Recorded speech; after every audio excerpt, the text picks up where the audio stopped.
Greater Bengaluru ಅಭಿವೃದ್ಧಿ ಸಚಿವ ಕೃಷ್ಣ ಬೈರೇಗೌಡ ಅವರು ಎಲೆಕ್ಟ್ರಿಕಲ್ ಇಂಜಿನಿಯರ್ಗಳ ಸಭೆಯಲ್ಲಿ ಅಧಿಕಾರಿಗಳ ಕಾರ್ಯವೈಖರಿಯನ್ನ ತೀವ್ರವಾಗಿ ತರಾಟೆಗೆ ತೆಗೆದುಕೊಂಡ್ರು.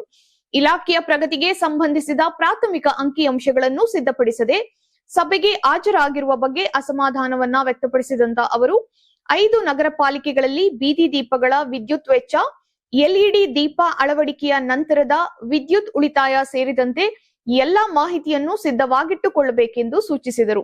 ಅಧಿಕಾರಿಗಳ ನಿರ್ಲಕ್ಷ್ಯದಿಂದ ಸರ್ಕಾರಕ್ಕೆ ಕೆಟ್ಟ ಹೆಸರು ಬರುತ್ತಿದೆ ಎಂದು ಎಚ್ಚರಿಕೆಯನ್ನ ನೀಡಿದರು.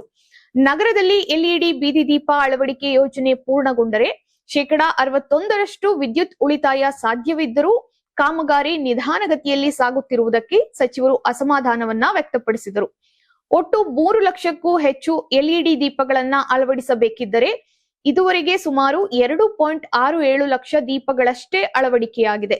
ಇದೇ ರೀತಿ 24,000ಕ್ಕೂ ಹೆಚ್ಚು ಸಿಸಿಎಂಎಸ್ ಪ್ಯಾನೆಲ್ಗಳ ಬದಲಿಗೆ ಕೇವಲ 7,567 ಪ್ಯಾನೆಲ್ಗಳು ಮಾತ್ರ ಅಳವಡಿಕೆಯಾಗಿದೆ ಎಂದು ತಿಳಿಸಿ ಆಗಸ್ಟ್ 3ರಿಂದ 2 ತಿಂಗಳೊಳಗೆ ಬಾಕಿ ಕೆಲಸ ಪೂರ್ಣಗೊಳಿಸುವಂತೆ ಅಧಿಕಾರಿಗಳಿಗೆ ತಾಕೀತನ್ನ ಮಾಡಿದರು.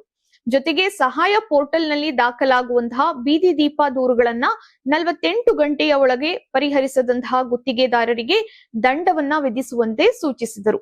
ಇನ್ನೊಂದೆಡೆ ರಸ್ತೆ ಬದಿ ಹಾಗೂ ಸಾರ್ವಜನಿಕ ಸ್ಥಳಗಳಲ್ಲಿ ಬಿಟ್ಟು ಹೋಗಿರುವಂತಹ ವಾಹನಗಳ ತೆರವಿಗೆ ಸಮಗ್ರ ಕಾರ್ಯ ಯೋಜನೆ ರೂಪಿಸುವಂತೆ ಸಚಿವ ಕೃಷ್ಣ ಬೈರೇಗೌಡ ಸೂಚಿಸಿದರು.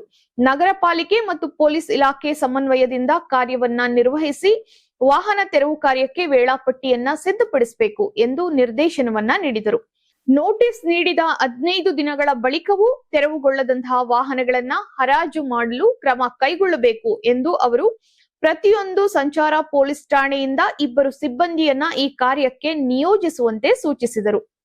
ನಗರದಲ್ಲಿ ಈಗಾಗಲೇ 773 ಕಿಲೋಮೀಟರ್ ಪಾದಚಾರಿ ಮಾರ್ಗಗಳಿಂದ ಅತಿಕ್ರಮಣವನ್ನ ತೆರವುಗೊಳಿಸಲಾಗಿದ್ದು, ಮರು ಅತಿಕ್ರಮಣ ಮಾಡುವವರ ವಿರುದ್ಧ ಕಟ್ಟುನಿಟ್ಟಿನ ಕ್ರಮ ಕೈಗೊಂಡು ದಂಡವನ್ನ ವಿಧಿಸಬೇಕೆಂದು ಸಚಿವರು ತಿಳಿಸಿದರು.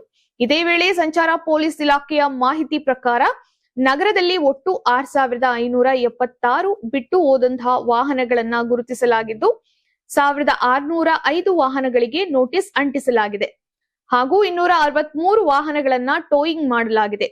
ವಾಹನ ಮಾಲೀಕರು ಇದುವರೆಗೆ 2.16 ಲಕ್ಷ ದಂಡವನ್ನ ಪಾವತಿಸಿ ವಾಹನಗಳನ್ನ ಬಿಡುಗಡೆ ಮಾಡಿಕೊಂಡಿದ್ದಾರೆ ಎಂದು ಅಧಿಕಾರಿಗಳು ಸಭೆಯಲ್ಲಿ ಮಾಹಿತಿಯನ್ನ ನೀಡಿದರು.